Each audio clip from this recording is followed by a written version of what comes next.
4차 산업혁명 시대, 세계는 지금 로봇 열풍.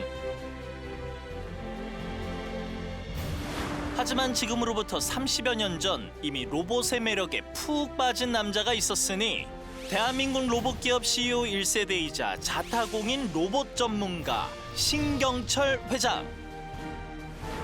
세상을 바꾼 로봇의 탄생부터 로봇이 바꿀 우리의 일상까지 신경철 회장과 함께 이야기 나눠봅니다. 네, 우리 주변 곳곳에 로봇이 속속 등장하고 있습니다. 이 사람의 감정을 읽고 반응하는 반려 로봇부터 수술 로봇, 또 돌봄 로봇, 사람의 업무를 돕는 협동 로봇까지 참 다양한 곳에 로봇들이 사용되고 있는데요. 앞으로 로봇이 우리의 생활을 또 어떻게 바꿔놓게 될까요? 네, 지난 3월 정부에서 발표한 육성계획에 힘입어서 우리나라도 로봇 개발에 박차를 가하고 그렇죠. 있는데요. 네. 과연 앞으로는 또 어떤 로봇들이 우리 앞에 등장할지 궁금합니다. 자타공인 로봇 전문가 신경철 회장 모시고 이야기 나눠보겠습니다. 어서 오세요. 네, 어서 오십시오. 안녕하세요. 로봇 박사로 인생 외길을 걸어오셨는데 이 어렸을 때부터 이 자동차, 마징가 제트, 아톰과 같은 만화 영화를 이렇게 좋아했다고 하셨다면서요? 네. 이 로봇의 매력에 빠진 이유. 이제 우리가 이제 만화 영화 이런 데서 보면은 네. 로봇이 굉장히 빠르고 또 힘도 세고 그렇지 않습니까? 네. 또 그렇게 힘이 세면서도 인간의 꿈을 대신 실현해 줄 수 있는 그렇죠. 그런 기계를 사람의 손으로 만들 수 있다라는 거. 이것에 대해서 굉장한 매력을 느꼈습니다. 그래서 로봇은 인간이 만들 수 있는 기계 중에 가장 정밀하고 똑똑하고 또 각종 기술력이 집합된 발명품이다. 이렇게 생각을 했어요. 그러니까 새로운 창조물을 만들어내는 것에 대한 매력이 있었네요. 예, 그렇습니다. 네. 첫 번째 주제입니다. 첫 번째 주제는 로봇 세상을 바꾸다입니다.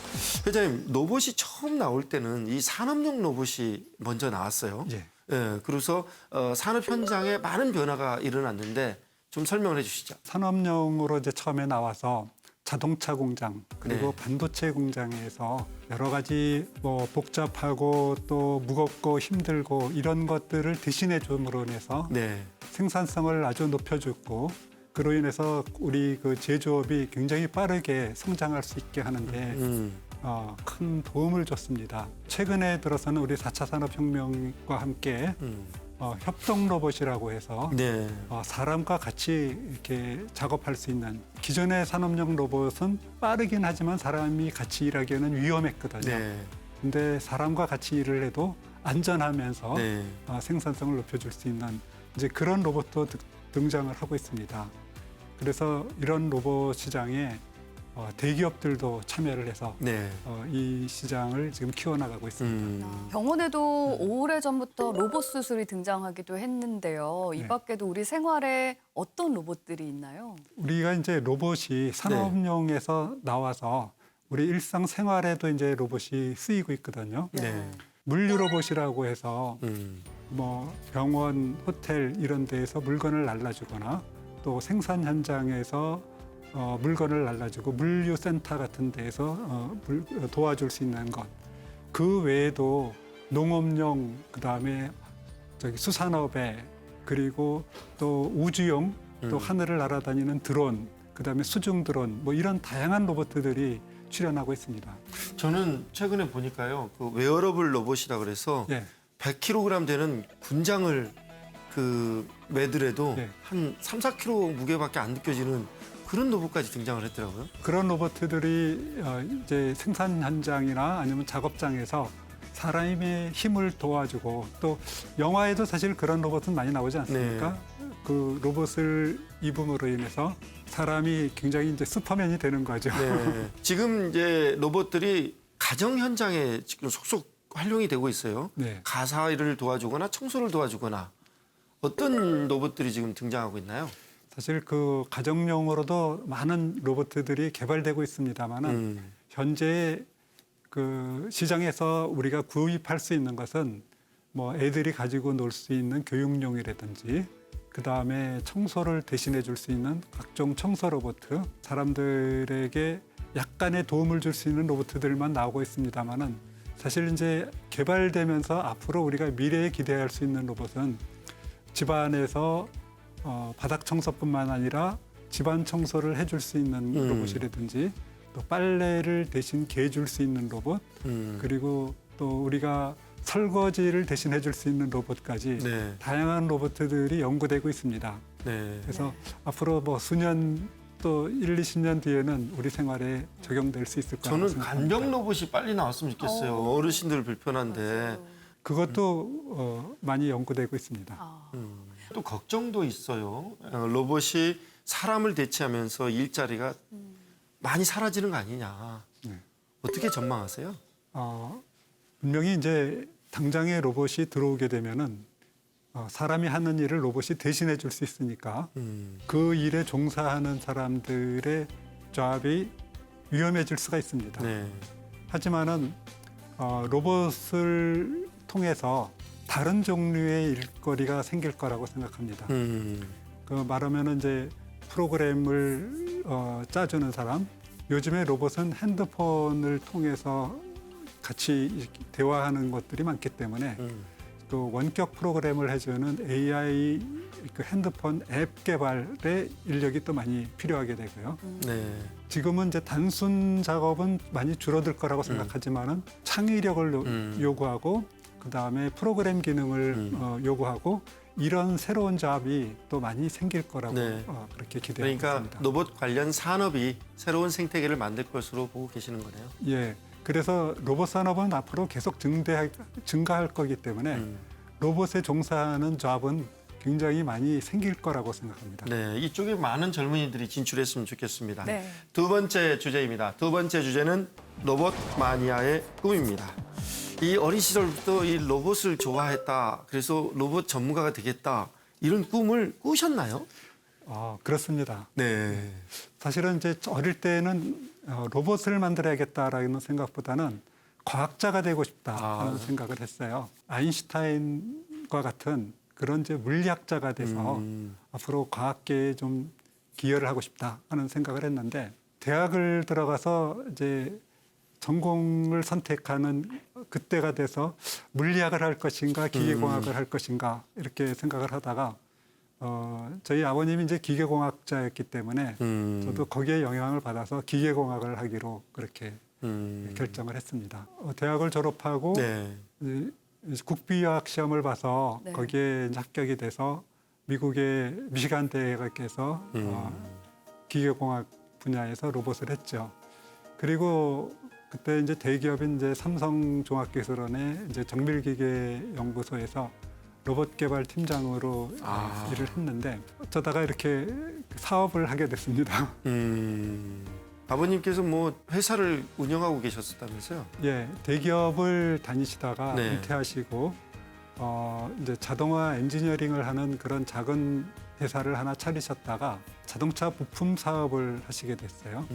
그러면서 그 엔지니어링 회사가 저하고 좀 맞을 것 같으니까 저보고 이 사업을 받지 않겠냐 그런 네. 권유를 하셔서 제가 좀 망설이다가 좀 이른 나이지만은 사업적으로 이렇게 벤처 사업으로 뛰어들었습니다. 네. 그런데 이 로봇을 만드는 게 쉽지 않을 것 같아요. 왜냐하면 시간도 많이 걸리고 투자비도 많이 들고 그리고 만든다고 해서 성공하는 것도 아니고 초창기에 굉장히 많은 애로사항이 있지 않았을까 생각이 드는데요. 처음에 어려움이 많았죠. 네. 첫째는 이제 로봇 산업이 그렇게 사람들에게 익숙한 시대가 아니었고요. 그럼요. 네. 그리고 지금처럼 정부에서 로봇 산업에 대한 지원 정책이 없었어요. 그래서 모든 것을 우리가 다 만들어서 팔아서 이익을 내야 되는 거였기 때문에 어려웠고요. 또 그 당시만 해도 지금처럼 벤처기업에 대한 인식이 그렇게 긍정적이지 않았기 때문에 젊고 유능한 인재가 작은 벤처기업에 들어오려고 하지 않았습니다. 네. 네, 그런 사람을 구하는 게 좀 어려움이 제일 있었습니다. 어렵다 그러더라고요. 사람 뽑기가. 이 사업을 30년 동안이나 이어오셨는데 그동안 정말 많은 로봇들을 개발하셨을 것 같거든요. 네. 어떤 게 있는지 소개를 좀 해주시죠. 네, 그 사이에 개발한 로봇은 사실 많습니다. 수도 없이 많죠. 네. 한 40, 50개 되는데요. 네.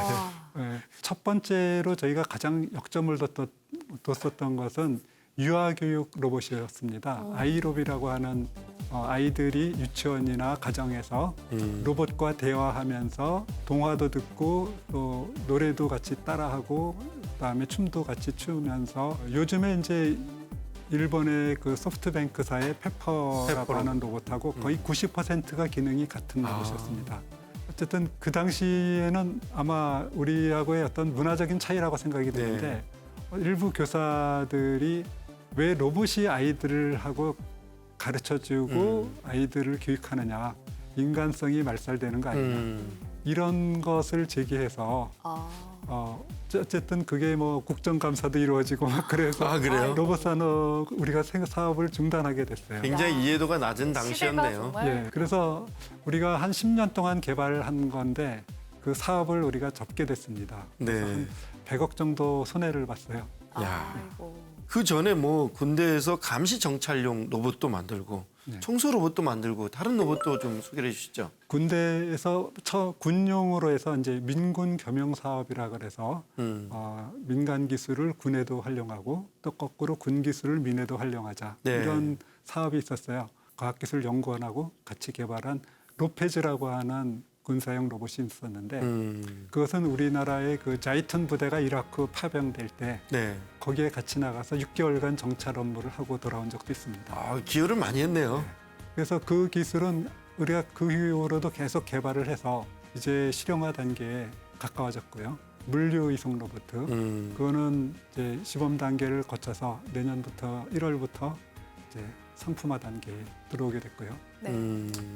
그 외에도 뭐 로봇은 많이 있습니다만은 최근에 이제 저희가 로봇뿐만 아니라 로봇의 부품에도 좀 손을 대서 네. 요즘에 이제 핵심 부품 기술이 우리가 모자르다 그래서 3차원 그 위치 인식하는 라이다 센서를 개발해서 네. 이거를 이제 상품화할 단계에 다시 가까워졌습니다. 네.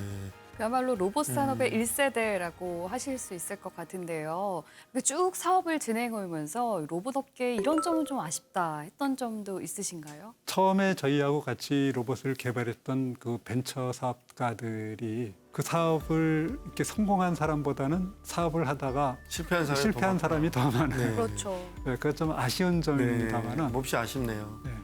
아마 우리가 로봇 개발, 기술 개발에만 막 전념하다가 사업을 어떻게 해야 될 것인가 하는 거에 대한 전문성이 좀 부족하지 않았나 이렇게 생각이 됩니다. 우리나라가 로봇 선진국으로 이렇게 도약하기 위해서는 시장 개척하는 데 좀 일단은 국내 시장을 좀 많이 열 수 있도록 뭐 제도적인 면, 아까 제가 교육 로봇 사업을 제대로 못했다 하는 말씀도 드렸는데 그런 거에 대해서 우리가 과감한 혁신적인 노력이 필요하다고 생각합니다. 네. 최근 조사에 따르면 산업용 로봇의 핵심 부품인 감속기 시장 76%가 일본에 의존하고 있다고 합니다. 네, 제2의 반도체 대란이 일어나지 않으려면 하루빨리 대책이 마련되어야 할 것 같은데요. 로봇 강국으로 성장하겠다는 정부의 약속대로 앞으로 로봇 업계의 적극적인 지원과 관심 기대하겠습니다. 오늘도 토요 포커스를 시청해 주신 여러분 고맙습니다.